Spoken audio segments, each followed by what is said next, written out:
কাল রাতে আমাদের এখানে প্রচুর ঝড় বৃষ্টি হয়েছে, সেই জন্য আমাদের সজনে গাছের একটা ডাল ভেঙে পড়েছে, তার থেকে প্রচুর ফুল বেরিয়েছে।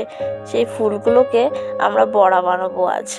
চলো দেখি কি করা যায়। প্রথমে একটি পাত্রে চাল ভিজিয়ে নিলাম, তারপর সেই চালগুলো ভেজানো হয়ে গেলে আদা, শুকনো লঙ্কা এবং একটা রসুন আর চালগুলো দিয়ে একটা মিক্সি গ্রাইন্ড করে নিলাম। সেই গ্রাইন্ড করা পেস্টগুলো সজনের ফুলের ভিতরে দিয়ে দিলাম।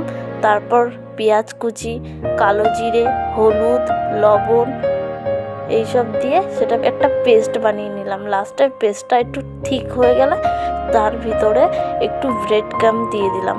ব্রেড ক্রাম দেওয়ার পরে একটি কড়াই নিলাম, কড়ার ভিতরে সেই পেস্ট করা বড়াগুলো এক এক করে ছেড়ে দিলাম।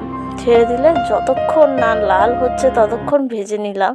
সেইগুলো ভেজে নিলে তারপর সেই বড়াগুলো লাল লাল করে ভেজে নিলাম। ভেজে নিয়েই রেডি আমাদের সজনের ফুলের বড়া। কে কে এই সজনের ফুলের বড়া খেতে পছন্দ করো কমেন্টে